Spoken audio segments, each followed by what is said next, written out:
On June 13, 2025, the world awoke to chaos in the Middle East. The day began like any other, but within hours, everything changed. News alerts blared across televisions and phones, signaling a crisis that would ripple far beyond the region. The skies over Iran exploded with fire as coordinated airstrikes hit Tehran and key military sites. The night was pierced by the roar of jets and the thunder of explosions, painting the city in an eerie, flickering glow. Grainy footage of explosions and sirens flooded social media, capturing the terror on the ground. Residents scrambled for shelter, their faces illuminated by the flashes of distant blasts, their voices trembling with fear and confusion. This was no isolated incident, it was a calculated, devastating assault. Multiple cities were struck in rapid succession, overwhelming emergency services and plunging entire neighborhoods into darkness. The main targets, Iran's nuclear facilities, long at the center of global tension. These sites, shrouded in secrecy and controversy, had been watched by the world for years, their fate now hanging in the balance. Flames engulfed sites that had been debated in endless diplomatic talks. The world's hopes for negotiation and compromise seemed to vanish in the smoke rising over the city. The attack was swift, precise, and ruthless, a message delivered with overwhelming force. Each strike seemed meticulously planned, leaving little time for defense or escape. Civilian areas near military compounds were hit, and casualties mounted. Hospitals overflowed with the wounded, and families searched desperately for loved ones amid the chaos. High-ranking commanders and nuclear scientists were targeted in their homes. The strikes sent shockwaves through Iran's leadership, leaving many in hiding or on the run. The operation aimed to cripple Iran's leadership and sow confusion. Government officials scrambled to respond, but the scale of the attack left them reeling and uncertain. As dawn broke, the world realized this was just the beginning. A new era of uncertainty had arrived. The smoke rising over Tehran was a signal to the world. The balance of power in the Middle East had shifted overnight. The questions were immediate. Who struck? What comes next?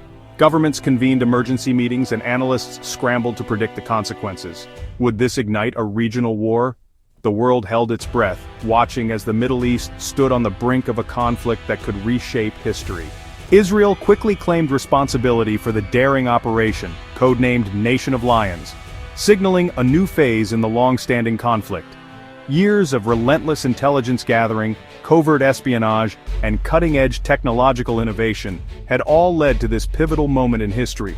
Mossad had meticulously mapped Iran's most sensitive sites, preparing for a strike of unprecedented scale and precision. Israeli F-35s evaded advanced radar systems, striking nuclear and missile facilities with bunker-busting bombs in a coordinated assault. Senior Iranian commanders, including the powerful heads of the IRGC and Quds Force, were killed in a series of targeted strikes. The goal was clear: dismantle Iran's nuclear infrastructure, crippling its ability to develop weapons, and decapitate its military leadership, leaving the regime reeling and disoriented. This was a historic gamble, Israel betting that a decisive blow now could prevent a far greater catastrophe in the future. The region's future now hung in the balance, as the world watched with bated breath. Israeli Prime Minister Benjamin Netanyahu addressed the world with unwavering resolve, his voice steady and his expression grave. In a moment broadcast live across the globe, he stood before the Israeli people and the international community, determined to make his intentions unmistakably clear. He confirmed the IDF's ongoing operation against Iran's nuclear program, vowing to continue until the threat was eliminated. Netanyahu emphasized that this was not a decision taken lightly, but one made after exhausting every diplomatic avenue and warning of the consequences for years. Netanyahu framed the attack as an act of self-defense, citing years of Iranian threats and failed diplomacy. He reminded the world of repeated warnings, intelligence reports, and the international community's inability to halt Iran's nuclear ambitions. He declared, "We will defend ourselves by ourselves." The words echoed through the chamber, a stark reminder of Israel's willingness to stand alone if necessary. This was the culmination of his lifelong campaign against a nuclear Iran. For decades, Netanyahu had warned of the dangers, making it a central pillar of his leadership and foreign policy. Netanyahu warned that Israel was prepared for any retaliation, with its military fully mobilized. The IDF stood ready on every front, air defenses primed, and emergency protocols activated across the nation. His message was clear: Israel would not back down, and any response would be met with greater force. The Prime Minister's words left no doubt about Israel's resolve to protect its citizens at any cost. The speech marked a turning point, a leader taking full responsibility for a decision that could reshape the region. Netanyahu's solemn vow resonated not just within Israel but around the world. Israelis braced for difficult days ahead, gathering in homes and shelters, anxiously awaiting news. The sense of uncertainty was palpable as families prepared for whatever might come next. The world understood. A new, dangerous chapter had begun. International leaders scrambled to respond and news outlets flashed urgent updates as the crisis unfolded in real time. The stakes had never been higher. In war rooms and living rooms alike, people watched events with bated breath, aware that the consequences could be felt far beyond the Middle East. The region was on edge, waiting for Iran's response. As night fell, a tense silence settled over the cities, and the world waited to see what would come next. Iran's response was immediate and furious. President Pezeshkian condemned the strike as an act of war, vowing decisive revenge. Iranian leaders promised to rebuild and accelerate their nuclear program.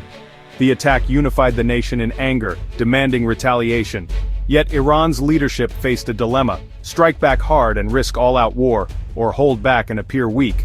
Asymmetric warfare became the likely path: cyber attacks, proxy militias, and missile threats.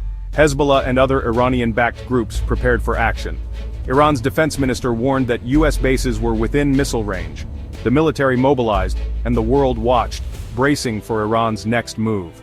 Every hour, tension mounted. The threat of a wider conflict loomed. The region was a powder keg. Retaliation was only a matter of time.